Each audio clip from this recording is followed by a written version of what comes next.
Yeah, so we just heard that, United copped Arsenal's 2-year target, Morgan Schneiderlin. Um, I'm hearing the deal is around 20 mil, but with add-ons, it's looking to get pushed up to 27 mil. Um, yeah, I think it's a wicked deal for United in the sense that Michael Carrick's a bit injury prone, not that reliable. Um, Whether it will end up being one of the buys of the season, we're yet to see. Like thoughts, what's the thoughts on this? I think as a United fan, that's what we needed for a long time. Like the back end of Fergie's 3 years of when he's in charge and that, like centre midfield was a problem in it. He gave Cleverly Anderson chances, didn't really work out. Moyes came in, gave him a chance, didn't work out. Last season, just had Carrick, wasn't enough, injury prone, like you were saying. Just bring solidarity, really, like protection for defence, which is the main thing for What me. I want to know is where he's going to fit in, because now you got Carrick, you got Schneiderlin, and you got Schweinsteiger, and Don't forget about Herrera as well. there you go. So where exactly is this guy going to fit in? Because we know, like, what's going to be the formation? Like, from a United fan, as you probably know the formations and the tactics of Van Gaal better than I do. I know he likes to play either like a 3-5-2 or like a 4-1-4-1 or whatever. But where is Schneiderlin going to fit in? Is he going to come in as a direct replacement? So basically, Carrick's not going to be useful anymore, or what? I think it's going to be, I think he'll slot straight in, and I think it'd be a matter of Carrick and Schweinsteiger rotating, where they're both a bit older and both have their injury histories and whatnot. Um, Good I think point. ahead of that, you have Herrera and Mata rotating for the number 10 role. That's how I think it will work out. Hmm. See, the thing is with Schneiderlin though, is that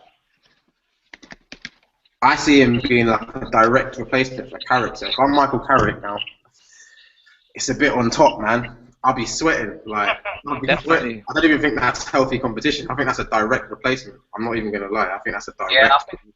I think it's a long-term replacement that for Michael Carrick. They're quite similar types of players in terms of ball-playing midfielders that play at the back. Yeah, I think his time could be numbered, especially with his injuries last season and whatnot. But I think that's the type of player they need. If you go back to looking at Man U, well, '09 season, etc., Michael Carrick was probably one of the most important players for the team. Bit of an unsung hero in that team. So I think they need someone that can kind of play that role. And Mm. I've got a question. I've got a question for you. If Morgan Schneiderlin is so good, like everyone thinks, yeah, why did it take so long for anyone to cough up this 27 mil price tag that Southampton put on him? If he's so good and he's so like important and he can play in any team. Like who said that? Was it Redknapp? I can't remember. Someone said he can play in any team. In the league. He was unlucky because they reckon supposedly last season he was promised that if the right money came in for him, he'd be allowed to leave. But I think where Southampton sold, obviously Lallana, Lambert, obviously sold Callum Chambers last season, sold a lot of players. So I think Oh yeah, I remember fans. that. I remember. Yeah. He was like one of the few players who wasn't allowed to leave. Mm. Yeah, I think it was a case of the manager. They brought in a new manager. They'd sold enough players, so they didn't really need to sell. Because I don't know if you remember, he actually spoke out on Twitter last season, something on the lines of I can't remember. There's a quote if you look it up, but it's something on the lines of like the club's being ruined essentially, but in his own words, kind of thing. And that was in pre-season last year. Okay. Do you know what I think about this signing is I think it's just perfect for Schneiderlin, and I think it's perfect for Man United. It's such a good signing for Man United. I feel like it's a player that they've been looking for a while, and I don't think it's a problem with all the centre midfielders they've got now. I think it's kind of the problem Arsenal have. It's a good problem to have.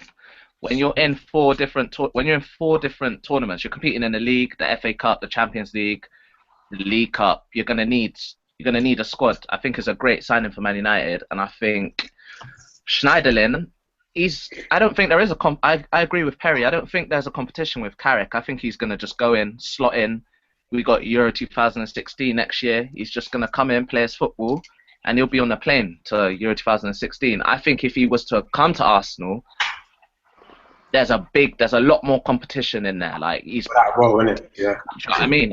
And there's also Coquelin in there, who I think will have a good season this season. And I think he'll get a cheeky spot on the plane to Euro 2016 as well. I reckon.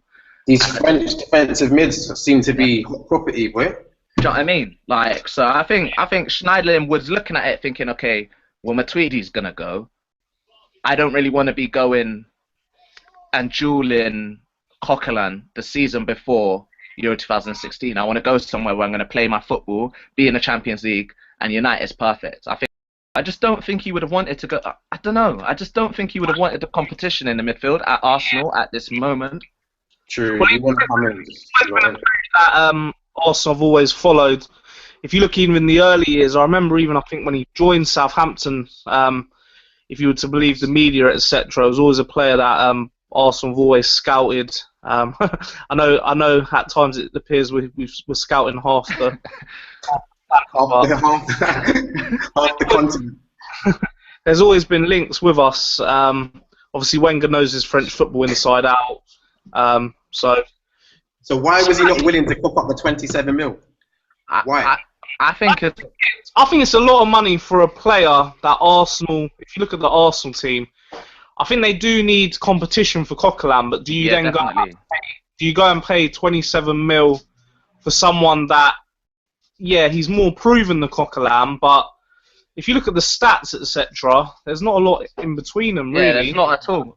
You're right. But one thing that Schneiderlin has over most of these DMs and that is his he's got a high. I remember looking at the stats at the end of last season. He's got a high chance creation, man. Like his for a defensive midfielder, his chance creation is probably, I think it's like the highest in Europe, man. Like top 5. Yeah, he's got a good pass. Like second best tackle completion in the Premier League. Yeah, I heard about that. Like higher than Matic, like. It's higher than Coquelin's as well. That's crazy. But I think tackles, I can't remember. Tackles and interceptions, I could imagine is Coquelin. I know interceptions for sure. I'm not too sure about tackles. Oh yeah, that's good. I'm gonna check that out. So one thing I would say about Schneiderlin. One thing I would say about Schneiderlin in answer to what you said about why Arsenal may not have wanted to cough up the money is he's got no Champions League experience. I don't know how important that is, but it definitely must be a factor. He's never played in the Champions League. I don't know how old he is. I'm not too sure. 24 now, isn't it? 24, 25, 25. Yeah. That's not old then, really. But I think he's 25. Yeah. Like no Champions League experience could be a factor. So you reckon possibly, but I'm not too sure, to be fair. Yeah, it's a lot of money for a position which I think, Arsenal do need, as I said, competition there, but it's a lot of money to spend. When you consider 27 mil to Arsenal, that's a lot of money. In the last years, we brought in players such as like Sanchez for that kind of price range, and I don't think Wenger would cough up that money for that type of player. So I think we had to, innit, where we didn't have another player like that can put in tackles. Like Carrick's more of an interceptor and a ball player, but it's not like a solid. Like, they got that covered now. Schweinsteiger and Schneiderlin covered. Boom. Even that's what I'm saying. Even Schweinsteiger, like from when Van Gaal made this guy into a midfielder, like since then he just allows Ribéry and what's his face just to bomb up the wings, and he just sits there comfortably. Like he don't really even. Don't know, man. His goal ratio and stuff has just dropped since like he turned into this central midfielder. Yeah, I remember him in his young days for Germany. That he used to be a wide midfielder, didn't he? Yeah. Kind of like, yeah. And I swear it was Van Gaal, because when Van Gaal was at Munich, this guy made him into some sort of like. It was a good decision because it obviously worked. I think it's just one of those things where he just adapted, and he's probably like lengthened his career by becoming a central midfielder player, a bit more technical. Yeah, it's a trend they've been doing now. It's a trend that they've been doing across Europe.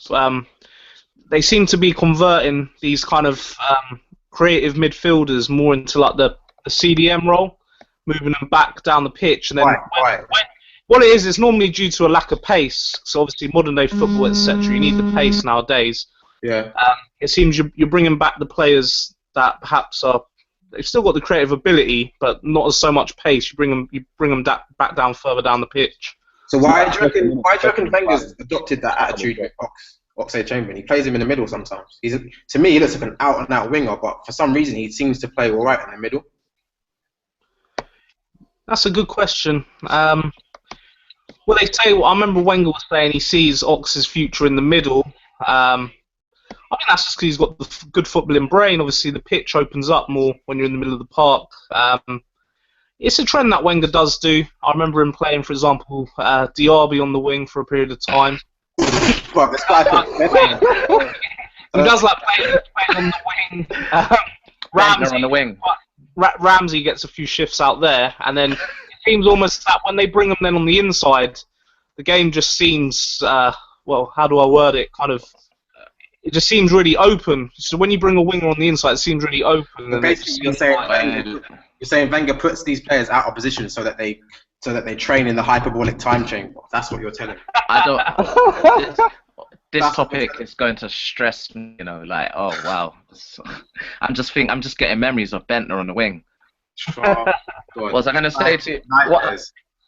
What I was going to ask is, United look like they want a challenge next season. What do you think United need to do at this point? Striker, innit? Striker, definitely. They're also going to need a keeper if De Gea leaves as well, because I think he was their best player last season, to be honest. And obviously, the rumours are now strong that he's going to be going Madrid and replacing Casillas. In terms of if he goes, they're going to need another keeper, because I don't think Valdez is up to the job, to be honest. Seb, what do you reckon? I think keeper, a commanding centre back at our push, because at the moment our first choice back line is looking a bit young. Like there's no one commanding there really and truly, and maybe like a proven striker. Then I think we're set. That's free. That's still a lot of signings. That could be a lot of money. Like, especially if you look to sign a Lloris or something. Money is no issue to this club. After that kit deal, money is don't mean much to United right now. I'm telling you, don't mean much. Like they just want to win. They're just ruthless. Also, I feel like at the start of the season, even last season, Arsenal and United were competing for the same positions that they needed to fill in their team. I think the main advantage Arsenal and Chelsea, maybe even above us, is the fact that like the squads are settled, like they've already gelled and whatnot. Like for you, it was injuries last season, stopped you getting further than you did. But I think if we can gel, then yeah, we'll compete. Yeah. But, all in all, 27 mil, which is looking like 20 mil up front and then 7 mil in add-ons or appearance fees or whatever. Is that looking like a steal? Is that like, what's your consensus on the deal in general, like the worth and the value of the deal? I feel like they did what they needed to do. I think it's a good deal. I think he'll do well. I think you'll enjoy being there. Like definitely, I think he'll hit the ground running. I'm pretty sure he will. I think it's good. They did what they needed to do, really. I don't feel, as an Arsenal fan, I don't feel annoyed that they've got him. I just feel that was the best move for him. I feel we got better players than Schneiderlin.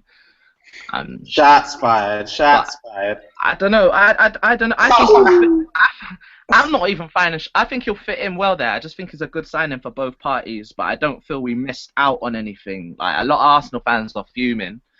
All I'm saying is Coquelin came through last season like the saviour, man. So really, like if there was no Coquelin this season, I would be. If Arteta didn't get injured, it could have been horrible for Arsenal. I think Schneiderlin, that's a good signing for United. I think. It was only really between Arsenal and United who were going to get him, innit? Yeah, definitely. I don't think anyone else was interested. Plus, I think it's a bit of a change in policy for Van Gaal. It appeared last season a lot of his signings hadn't had Premier League experience. Off the top of my head, I'm only thinking perhaps Luke Shaw. All of his signings came from outside the Premiership. So I think it's a good move. Get someone that knows the league inside out. As Travis said, hit the ground running. Will fit in straight away. Yeah, overall, I think it is a good signing for United. It does strengthen them. And in terms of, if I was to say value for money, It's a hard one. Obviously, 27 mil is a lot of money for a CDM, but they needed that type of player. You say 27 mil is a lot for a CDM, but in modern football, a CDM is pretty much one of the most important positions on the pitch. If you look at Man City played 30 million for them, didn't they? A couple of years ago. Say that again. Compare it to that. Man City paid 30 mil for Fernandinho a couple of years ago. So I think compared to that, it's not a bad deal at all. That's a good point. I just think that football's changed, man. CDM seems to be what, like, to me, to allow like the rest of your team to be able to push forward and stuff, and your wider players to push forward and your defense to have protection. CDM seems like one of the more important positions in modern football. So I think 27 mil, it's like, yeah, it's worth it. It's worth it. I guess we wrapped it, man. I think that's it. Bro. Yeah.